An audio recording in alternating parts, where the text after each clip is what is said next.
વહેવાની આગાહી પહેલાથી જ વ્યક્ત કરવામાં આવી છે અને કુલ 106% વરસાદ વરસી શકે તેવી શક્યતાઓ છે। ત્યારે આ 2 દિવસ પણ રાજ્યના મોટાભાગના જિલ્લાઓમાં ભારેથી અતિભારે વરસાદ વરસવાની શક્યતાઓ વ્યક્ત કરવામાં આવી છે। આવો ગ્રાફિક્સના માધ્યમથી સમજવાની કોશિશ કરીએ કે આખરે ક્યાં વરસાદને પગલે કેવી પરિસ્થિતિ સર્જાય તેવી શક્યતાઓ છે। સૌથી પહેલા વાત કરીએ 17 જૂનની એટલે કે આજની રાતની, તો આજે રાત્રે પણ કેટલાક વિસ્તારોમાં રેડ એલર્ટ આપવામાં આવ્યું છે। આપ જોઈ રહ્યા છો જે રેડ એલર્ટ આપવામાં આવ્યું છે તેમાં સૌરાષ્ટ્રના મોટાભાગના જિલ્લાઓમાં રેડ એલર્ટ આપવામાં આવ્યું છે, જેમાં જૂનાગઢ, ભાવનગર, બોટાદ, મોરબી, સુરેન્દ્રનગર તેમજ અમદાવાદમાં પણ રેડ એલર્ટની પરિસ્થિતિ સર્જાય તેવી શક્યતાઓ છે। દક્ષિણ ગુજરાતમાં પણ ભરૂચ અને આ તરફ આણંદમાં પણ પરિસ્થિતિ ભારે વરસાદની સર્જાય તેવી શક્યતાઓ છે।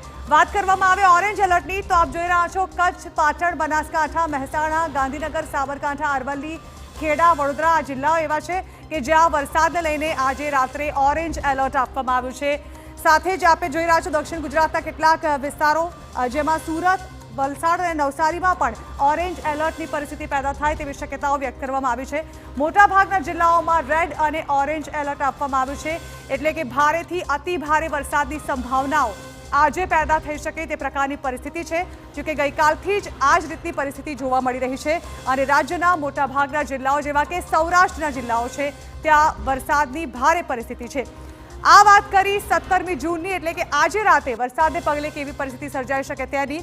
હવે વાત કરીએ આવતીકાલે રાજ્યમાં શું પરિસ્થિતિ સર્જાઈ શકે છે વરસાદને લઈને તેના વિશે વાત કરીએ તો 18મી જૂને રાજ્યના કોઈપણ જિલ્લામાં રેડ એલર્ટ આપવામાં નથી આવ્યું, પરંતુ કહી શકાય કે ઓરેન્જ એલર્ટ કેટલાક જિલ્લાઓમાં આપવામાં આવ્યું છે, જેમાં અરવલ્લી, મહીસાગર, દાહોદ, દક્ષિણ ગુજરાતના જિલ્લાઓ નવસારી, ડાંગ, વલસાડ અહીં ઓરેન્જ એલર્ટ આપવામાં આવ્યું છે। તો સૌરાષ્ટ્રના ભાવનગર અને અમરેલી જે છેલ્લા 2 દિવસથી અહીં ભારે વરસાદની પરિસ્થિતિ છે, ત્યારે હજુ 18મી જૂને પણ આ જ પ્રકારે પરિસ્થિતિ યથાવત રહે તેવી શક્યતાઓ છે।